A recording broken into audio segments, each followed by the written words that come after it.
What up guys, Dan Does Games back in GCDC Global, and today let's take a look at the new Dimensional Chasm activity. Dimensional Chasm is a weekly activity similar to raids where you have to go through 8 stages. At each stage you are given a choice between 2 cards. From these we can see the boss, the enemy handicap, and the hero pair that counters the stage. What we don't see is the gimmick or theme of the stage, though at the beginning of the level you'll receive a hint on what it is and how to overcome it.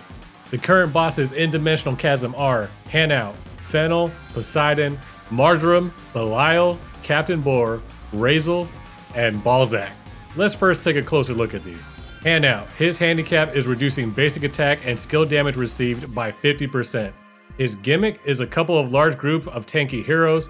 The hero counters are Army and Hanout, who increase skill damage by 50% when in party. The general strategy is pretty simple. Bring one of these heroes and use DPS skills to take out the mobs.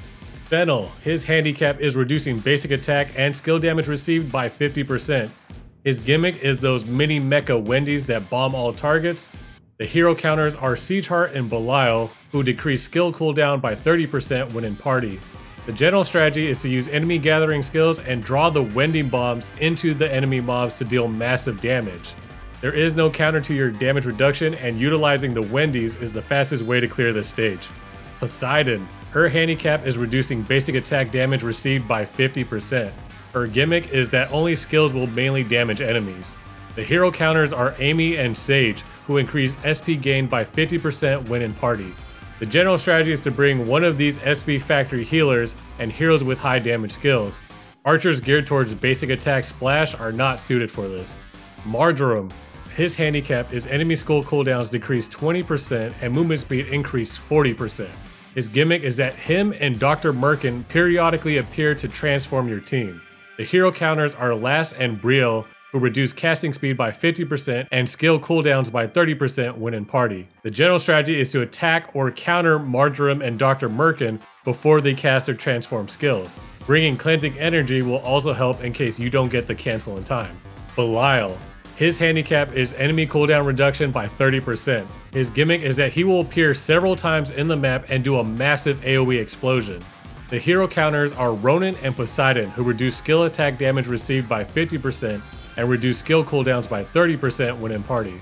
The general strategy is that when Belile appears, you will either run out of range of his attack or cast an invincibility skill just before you get hit. The charge time for this attack is pretty long, and timing can be tricky since the iframe is small, so I tend to just run away. Captain Boar, his handicap is enemy movement speed increased 30% and basic attack increased 50%. His gimmick is he has flower summons that deal range damage or explode on contact.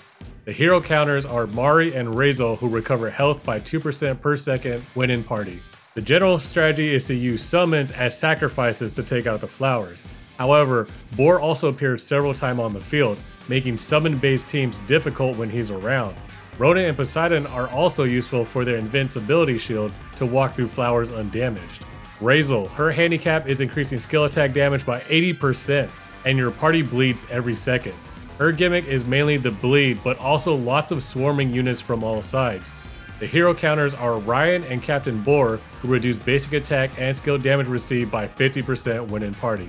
The general strategy is taking one of these tanks and a healer, then making sure your team isn't overwhelmed by mobs. Bait enemies, then move your team away from being swarmed. Balzac, his handicap is reducing physical, magic, and skill damage received by 80%. His gimmick is lots of flanking mobs. Every section has mobs appearing both in front and behind your team. The hero counters are Rufus and Bergamot, who increase attack speed by 30% and physical attack by 50% when in party. The general strategy is using one or both of these mob killing heroes and then making sure to reposition your team so they don't get flanked. These heroes specialize in physical basic attack damage that splashes to multiple enemies. All other sources are going to be severely reduced. Alright, that is a lot of information to take in. Don't worry, you can see all this information on the cards in Dimensional Chasm except for the gimmicks. Like I said before, at the start of each stage they give a hint to it, but never explicitly say what it is. Just know that the hero listed is usually to counter both the handicap and the gimmick. Now, the strategy for Dimensional Chasm is to always go for the hardest boss first. With each stage completed, the battle power of enemies grows. The first stage starts at 164,000 BP, but stage 8 mobs will be at 309,000 BP. Since unchosen bosses remain in the pool and will come back later, it is advantageous to take on the harder bosses while they are at a lower battle power. Conversely, you want to leave the easiest bosses for last. Now, who is easy and who is hard is sort of subjective based on what characters you have leveled. If you have one of the counter heroes leveled, that should be enough to complete the level, subbing in that character into your main team. But I will say this, Balzac's level is arguably one of the hardest for stage 8. Even with Rufus, this stage gets a bit dicey since magical and skill damage is severely reduced. Relying on only Rufus to do all the work, the mobs don't go down that fast. Boar is another one I do early because you're supposed to use summons to take out the flowers, but then that hero is useless versus Boar since he dispels summons. Also at stage 8, those flowers do a ton of damage. Don't underestimate them. And then Rasel's level has big mob spawns, bleed damage, and a big buff on enemies, which can be a bit overwhelming. If you don't have Ryan leveled, this one is going to be very hard on stage 8. So to sum it up, in my opinion, Balzac, Boar, and Rasel should be prioritized first. Then whatever levels you don't have a counter hero for. And then the easiest levels I find are Fennel and Poseidon. Although these levels have high damage reduction, they don't have any buff to attack power, burst damage, or crowd control, so they should be manageable. That doesn't mean it will be easy, they are still at 309,000 BP mobs. Alright, lastly, let's go over the rewards. Why are we even doing all this? The main thing we are aiming for is the sub weapon. Each level you complete gives you a chest and you have a chance of getting a sub weapon from that chest, or you can craft one after completing 10 levels.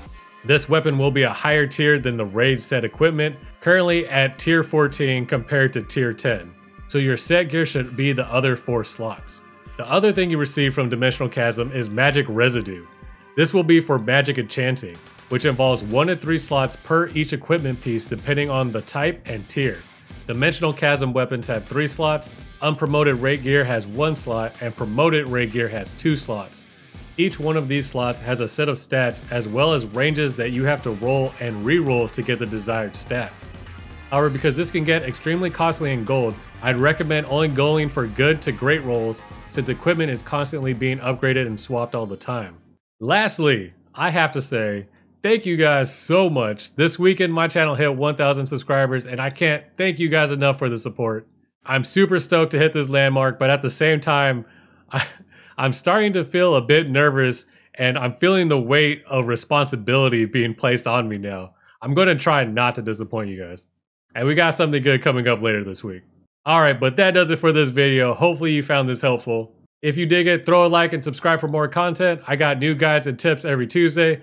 Thank you guys so much for watching and I'll see y'all next time. Peace. Oh man, that video, that was difficult. You know how hard it is to say Balzac's name with a straight face? Oh, I hope he doesn't come back in a video.